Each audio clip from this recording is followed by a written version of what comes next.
Morning guys! Tayo'y pupunta ng Kabsat ng Tanay. Sabi ko nga sa inyo, itong weekend ay pupuntahan natin ang Kabsat. Although, I checked the weather, yung buntot ni Wilma ay aabutin yung Tanay. Kaya nga si Storm X, masusubukan ngayong araw na to. So tingnan natin how will it perform par sa ating mga units. No? So samahan niyo po ako. Let's go! Radically TV. Let's go.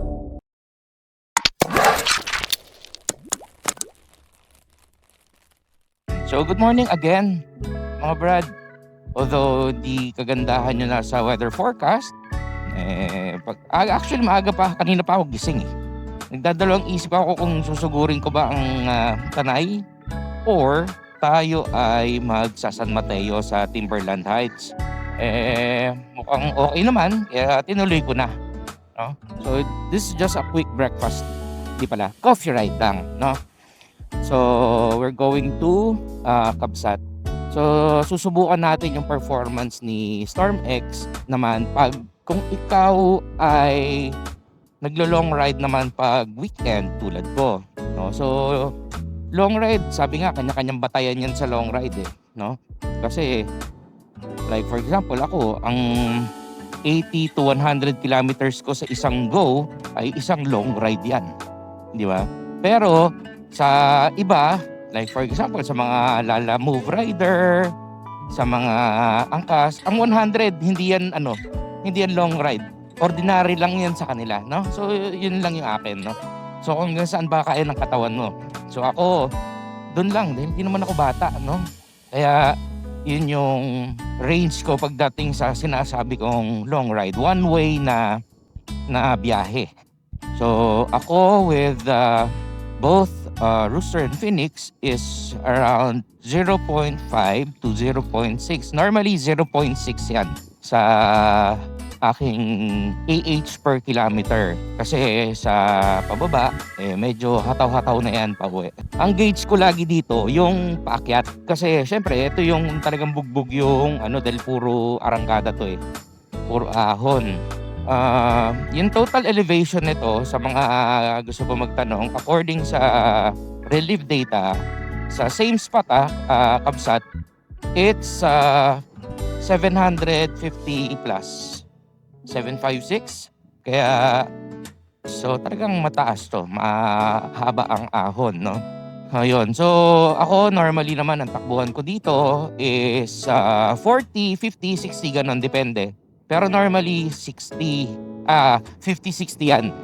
Lalo na pag pauwi, no?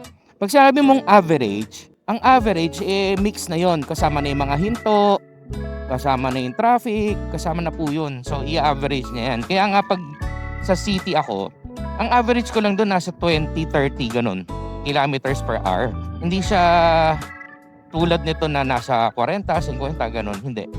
Kasi yon maikli lang, tapos hindi ganun kabilisan yung takbo. So yun po, no? Para at least may idea po kayo. Then for the top speed, syempre kung ano yung makukuha niyang top speed dun sa average mo, sa tinakbo mo, yun yung record niya.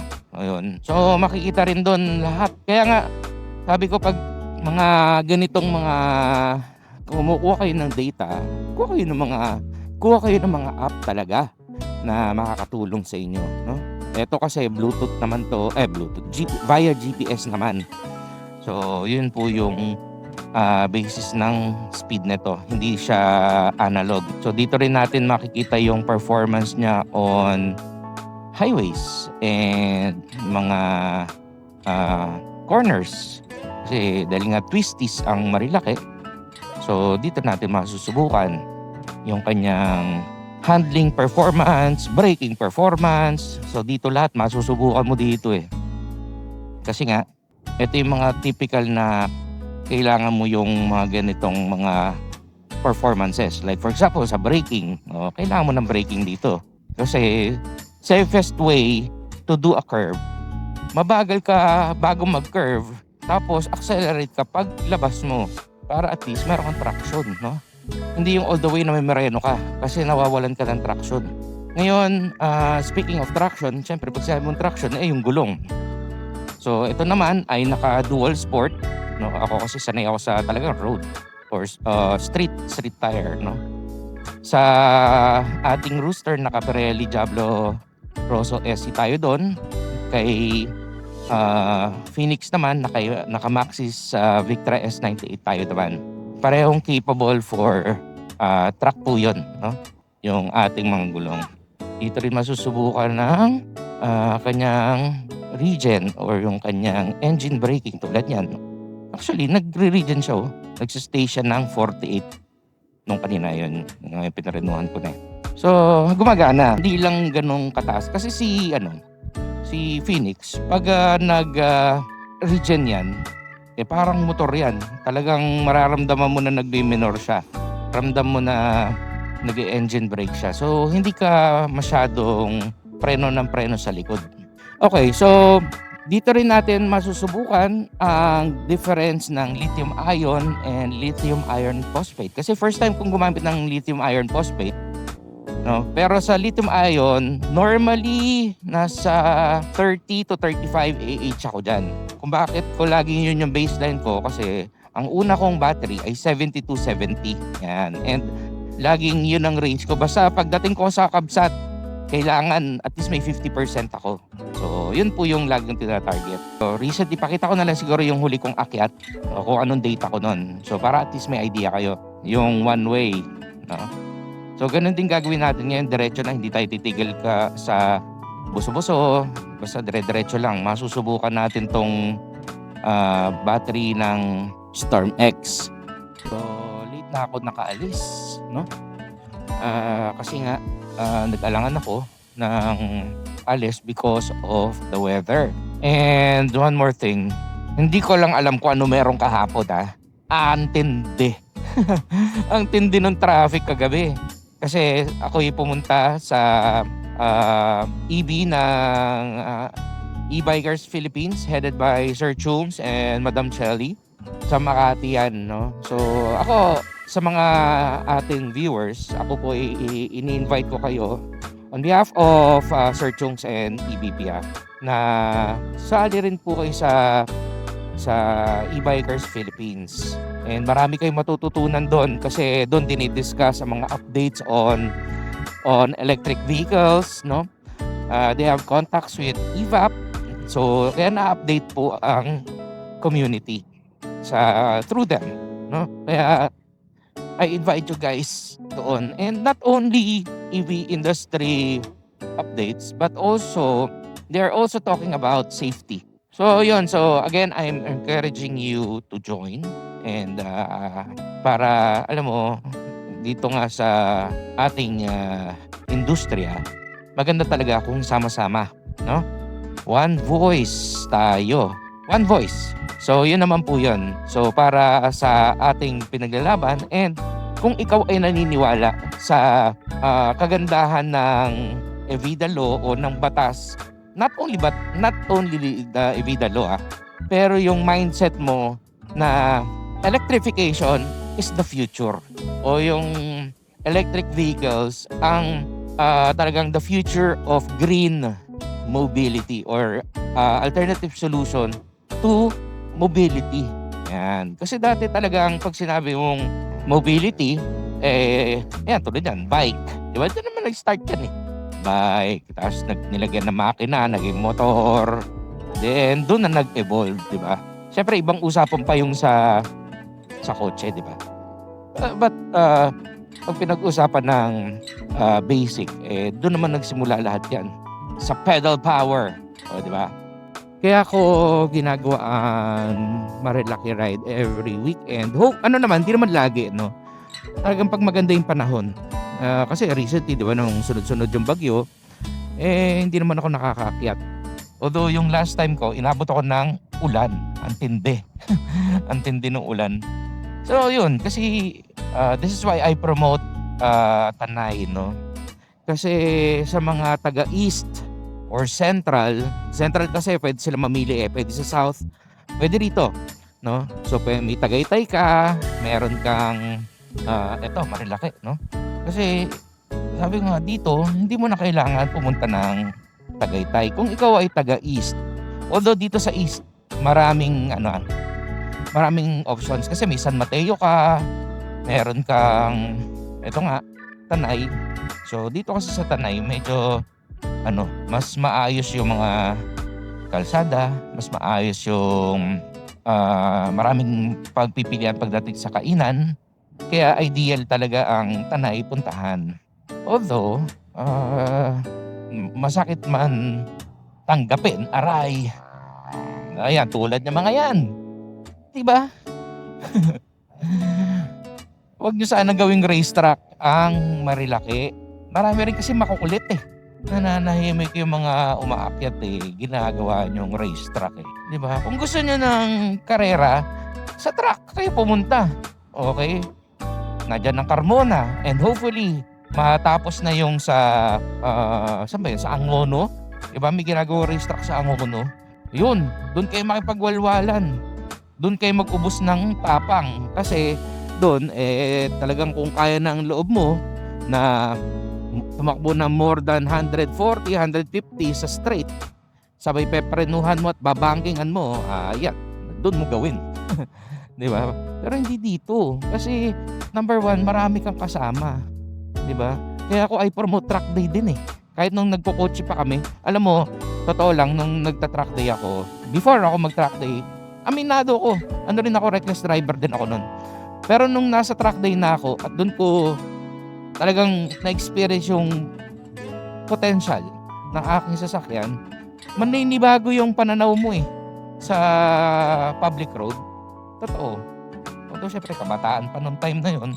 So yun, magiging mas aware ka. No? Although syempre ako pasalamat ako sa mga dati kong mga companies na pinasukan kasi talagang sila ay very strict on safety. I-enroll ka nila sa A1 driving school, tapos sa Honda safety driving din, ganun. So, para tumaas ang inyong skill sa defensive driving. O, di ba? Hindi tinuturo doon paano umupensa. Tinuturo doon paano dumipensa, paano mo hindi ka mababangga, anong gagawin mo sa mga situations, yun. O ngayon, may mga bago tulad ng Driving Instructor Philippines Group, no? Shoutout kay na Coach Je. Sila nagbibigay ng training and certification sa mga riders. Na lalo na like mga Food Panda, mga ganun. Diba? Malaking bagay ang seminar. Kasi sa seminar, doon ka magkakaroon ng mga realization sa pinagagagawa mo sa public road kung wala ka pa masyadong alam. Kaya yun ang pinaka-importante. Hindi porket marunong ka mag-twist ng throttle, tumapak ng pedal, magpagas, nag-charge ng EV mo, pwede na yun. Hindi po ganun kasi. Bakit? Kasi ang sasakyan mo, pwede yan makapatay. Or ikaw ang pwede mamatay. So, ganun lang naman yan. Di ba? Kaya nga, pumapasok sa mga ganong training, certifications, para ma-assure na ikaw ay fit para mag-drive sa public road. No? At based dun sa iyong dinadala. Di ba? For example, truck. Kumbaga, dapat at least kahit paano may experience ka at may lisensya kang pang-truck. Kaya nga segmentize tayo by category tayo kung bigyan ng lisensya And sabi ko nga, ulitin ko lang ang pagkakaroon ng lisensya ay privilege. Hindi po yan karapatan. Hindi yung pagkagising mo, okay, kailangan ko maging rider or driver, bigyan mo ako lisensya. Hindi po ganun yun. Di sana lahat tayo nabigyan ng lisensya. Diba? Hindi po siya. Kaya nga, ako, I always say that lalo na sa mga minors, di ba? Darating din kayo dyan, huwag nyong madaliin. Darating din kayo sa puntong tulad ko na nanawa na sa bilis. Di ba? Gagraduate ka because at the end of the day, your finish line is yung inyong tahanan. Sasalubong sa'yo doon ang iyong asawa, anak, kapamilya mo. Yan ang totoong finish line. Hindi ang magkakaskas ka rito sa kung saan man, no? Food for thought. Yan po, no? Sana po walang issue sa pagpapaganda ng motor, pagpapalakas ng motor, 'di ba? Kanya-kanyang trip 'yan Pero gamitin niyo rin sa tama, 'di ba, no? So, 'yun lang po ang para sa akin. Walang masama sa pagbanking. Kasi ang pagbanking or ang pag-lean, kasi ako nanonood ako ng mga videos ni Sir Joey Storm, no? Zero to Podium, no? Madalas ako nanonood ng mga tips niya, no? Kasi syempre dahil bago lang din ako magmotor eh. So syempre dahil hindi naman ako nagtatrack na big bike, pero first time ko pa lang din naman mag-track ng two wheels.